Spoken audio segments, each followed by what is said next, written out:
Welcome to the Dwarven Forge Build of the Month for December of 2020, and this is Foul Spirits. This build is made with two sets. It's our Classic Dungeon Remastered Core set, combined with our Sinister Dungeon Lair, which is Area 4 from our Plaguestone series. Both of these are available together as a bundle with a bonus gift card, but only for the month of December. So the story here in Foul Spirits is the local village is in trouble yet again. 6 people have died in rapid succession, which is rather suspicious, but even more suspicious. All of their bodies have been unearthed and disappeared from their graves. So the mayor calls out to the players, please, we need someone to come help investigate, find these 6 bodies, find out what's going on, find out what the mystery is in Foul Spirits. Let's take a look. So the players come to town to investigate these missing bodies, and they're met by the mayor. It's close to evening, so she says, please come with me to the local tavern/inn. We'll have a meal and I'll tell you everything that's going on. So she whisks them off to the tavern. There they have a large meal. The town is famous for its whiskey. It has a distillery in town. So she treats them to some of this fancy whiskey and a delicious meal, makes an annoying amount of small talk, and then finally, after they've had their fill of whiskey and food, says, listen, here's the deal. The only thing I know is that very recently, the distillery was bought by this strange gentleman from out of town. And he's kind of the only thing suspicious. Everything else in this town has kind of been the same for 1,000 years, but he's kind of shady. So I would go first thing in the morning, maybe go knock on the door of the distillery and investigate. See, maybe he's got your first clues.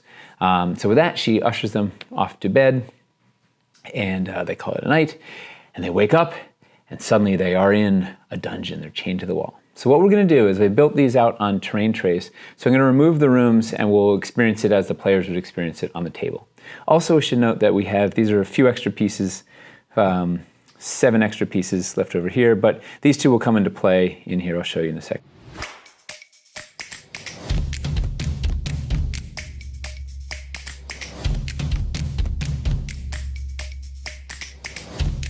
So the players wake up, shackled to the wall in this small dungeon-like cell. And our manacles are flexible, so you can actually stick them on and clip them onto the limbs of your miniatures and actually chain them to the wall, which is kind of a fun gag. And there's 1, 2, 3, 4, 5 spots, plus these ones are double, so you could theoretically put 7 players in there. If you've got more than 7 players, you might need a different build. So everybody's shackled to the wall. They don't know how they got here, what happened, everything's kind of groggy. And there's 2 doors out of here. So hopefully the players can do something crafty. The druid does wild shape, or the rogue picks a lock, or the wizard does something snappy with a cantrip, or I don't know. They'll figure out how to get out and kind of do some problem solving. And then they can check out the room. It's damp. They're definitely like underground. If they do some detailed investigation, they'll notice bloody footprints going from this door over and sort of disappearing under this wall, which seems odd. But hopefully they're going to wait on that for a second, because let's go explore the rest of this place before they try and figure out these footprints. So let's say for argument's sake, they're going to, they break free. Yay, we got out. I'm getting free you, rabbit burner, free you. All right, so now they have a choice. Do they go through this door? Do they go through this door? What are they going to do? Maybe they're hungover too, right? They definitely had some of that whiskey.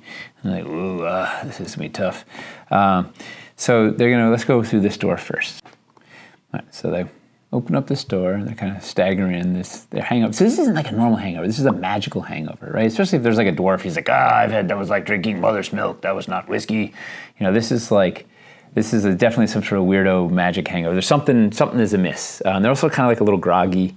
Maybe they could do a medicine check or something for us that they were drugged or something. There was something in the system that knocked them out. Anyway, here they now find in this next room, things just start to get a little get dark. So they find there's a body on a little table over here, a bunch of bloody tools, and the whole room has got all sorts of weird arcane stuff and body parts and sort of puddles of strange fluids, blood, and like liquid on the ground, and like bones, and it's just like it's just a messy, evil like workshop of no good. And over here on this little dais, there's like a bucket and a big old a barrel full of like some sort of really like pungent black liquid. So they can let's do some investigation, do a little arcana, check it all out. And what it seems like is the liquid in here is highly necrotic, it's emanating necromancy. And it's definitely no good. They can do some arcana and like this is like liquid necromancy and highly potent, like 180 proof liquid necromancy. And this is the body of a hag, right? So terribly toxic hag, and the pieces like different or like organs have been removed, and it seems like they've been repurposed and like stuff drained out of them and whatnot. There's definitely some weird experiments going on with the hag body and barrel of liquid necromancy. And then there's like the footsteps. There's kind of like, there's a lot of pacing around in here and whatnot. And then the footsteps that have the liquid on them kind of head out here and go under this wall. So it seems like whoever was here stepped in some of the blood or the goo or the whatever strange liquids are on the floor and tracked it out over to there. But they're not quite ready to follow whatever terrible that person was up to. So let's go head over here and check out what's behind this door. So,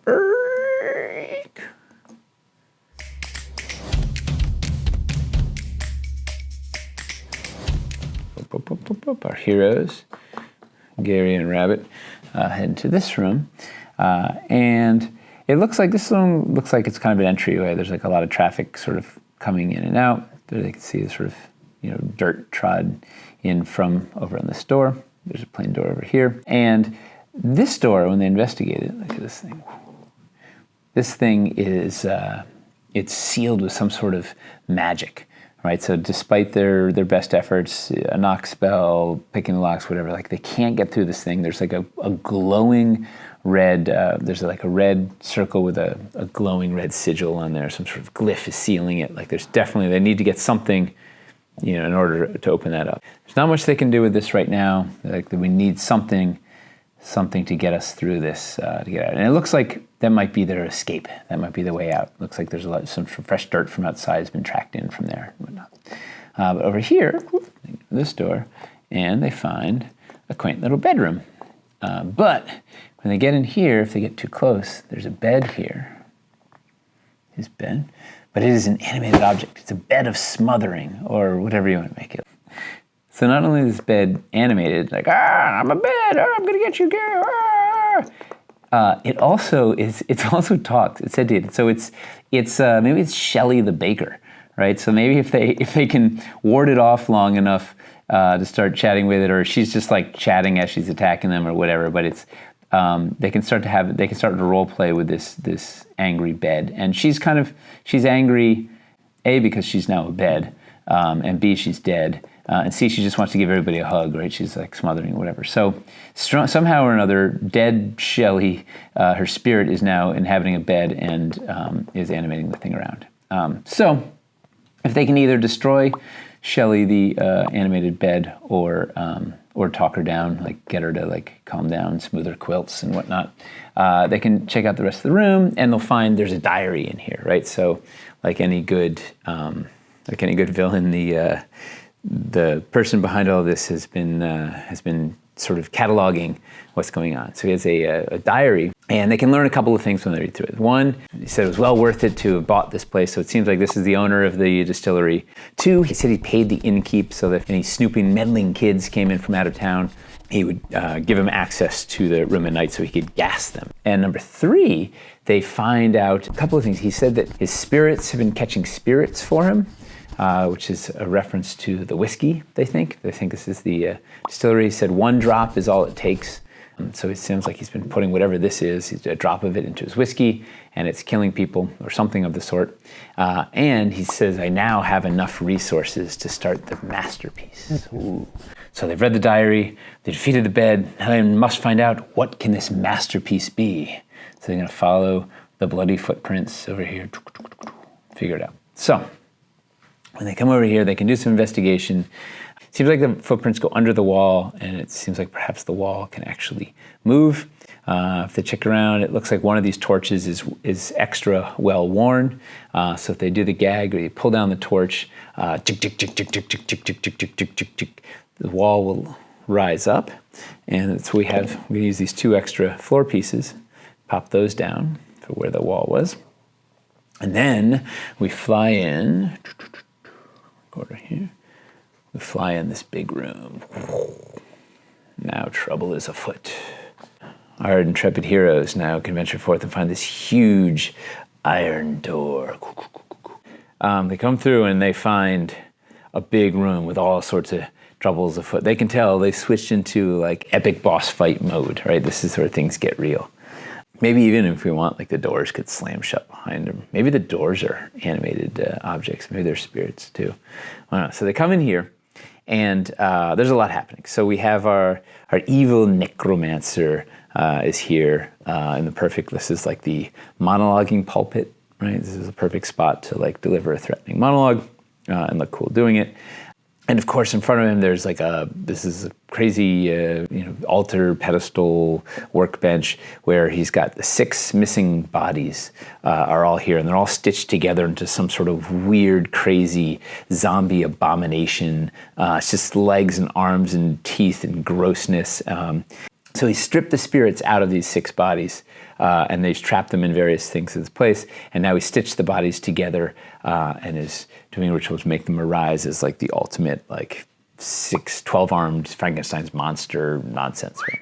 So, and of course, the players roll in just as he's sort of trying to complete the ritual. So it'll be a classic, like, can you stop him in time to stop the ritual type thing. However, it's not quite that easy, right? Because between them and him, we got these phylactery staves, which are projecting a crazy weaving mesh of necrotic energy. It's like a evil lightning limbo twisting, laser security web here, right? So there's that's happening, which seems obviously crackling energy sort of weaving around be a tough thing to begin with. And then to top it off, we got these manacles here, right? So we got these are our magnetic manacles, but these ones are free, and they each have a spirit in them, and they are now sentient. They're going to wander around and going to attack. So these things can kind of crawl around and then try and catch they use their little manacle arms to try and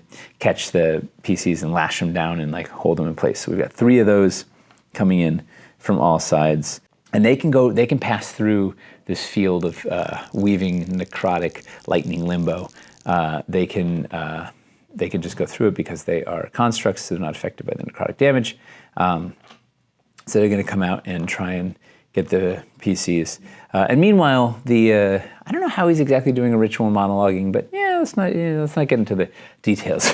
So the necromancer will sort of monologue a little bit while he's finishing up the ritual, and he'll taunt the players. He'll say, he's taken over. He's put this distilled essence of hag, this necrotic energy in all of the whiskey. It's been poisoning the locals and prepping their bodies to be risen as dead. Suck their spirits out. He's dropping their spirits in various things, doing his experiments, and then using the husks of their bodies to create his masterpiece, this terrible 12-armed, 12-legged, 6-headed zombie abomination. So he's kind of cackling about that while the players have to deal with these manacles.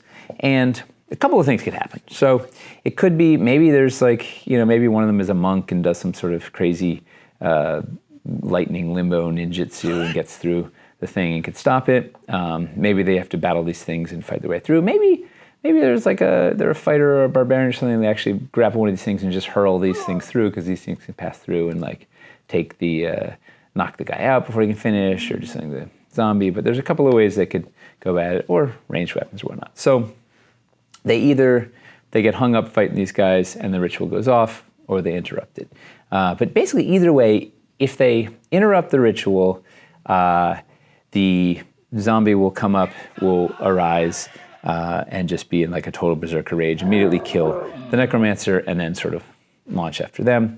If he manages to complete the ritual, essentially the same thing's going to happen. The zombie will lurch up and in classic Frankenstein monster style will kill its maker and then start rampaging around. So the players are going to have to deal with that. And he's not affected by the necrotic damage and these things, so it's going to become once again a tough fight where they're constrained by this necrotic blast. Oh, also crucial, they're going to notice around the necromancer's neck, he has a big red, like gaudy amulet that's kind of glowing red, and it has the same glyph, the same sigil as the door. So they realize if they can get his amulet, they can use it to open the door and get out of here. Because he's keeping his secret workshop very well sealed. So he's killed 6 townsfolk. He's taken the spirit of one, Shelley the baker, and put her in the bed. He's taken the spirit of 3 others and put them in these manacles. Leaves 2 spirits left. So he's left 2 spirits in the zombie, taken the 6 bodies, jammed in the 2 spirits. So when this thing comes up, it'll be kind of like the Etten sort of thing, where it'll have 2, if they want to kind of can talk, and it'll have 2 different distinct unupset personalities that can kind of be warring with each other. So if the players want to get crazy, instead of necessarily fighting the zombie, they could do some fun role play with it and do some social manipulation to try and maybe get it to fight itself, or talk it down and whatnot. So that'd be kind of a fun. One can be really angry and one can be less angry. And some, I don't know, or one's peaceful, one's angry, and they're bickering about it. But either way, they can get sort of chased around and do whatnot. So if they want to knock this thing, the necrotic energy down, they can destroy these phylacteries. And if they destroy one, the energy sort of goes around and kind of probably hit them. If they destroy 2 at the same time, if they kind of both concurrently do it, then you could have it drop at the same time, and then they have to do the next row. If they defeat the zombie, or talk down the zombie, defeat the necromancer, there's also maybe, he has a note on his body that says something about, hidden in the northern corner, or whatever, to give them a hint to search the room in one of the corners. And if they do, over in this corner, they will discover there is a treasure chest which can be full of gold and ill-gotten gains hidden behind this cool secret door. So they've found the bodies, and they can, if they defeat the skeleton, the zombie, they could cut up the bodies, or separate the bodies, so then they can return them to their loved ones or whatever. They found the root of the evil. They defeated the necromancer. They can take the bodies. They head on out. They'll exit. They find that they were in the basement of the distillery. They find the light of day, and they are hailed as heroes for recovering the lost bodies, defeating the necromancer. Yay! And this was Foul Spirits. I hope this inspires you to brew up your own alcohol-infused dungeon adventures. This whole thing was conceived live on our Twitch channel on our Building of the Build of the Month show. So you can tune in every month and watch and give us your ideas and your feedback, and we'll incorporate it into the final thing. Speaking of ideas and feedback, let us know what you want to see us build next on Build of the Month. We have a whole new 2021 season coming up. Let us know in the comments what you want to see. And remember, this whole thing is available as a bundle on our web store, but only for the month of December. And be sure to like, subscribe, and ring the bell so you don't miss out on this or any of our other quality content from Dwarven Forge. And with that, it's now back to the anvil.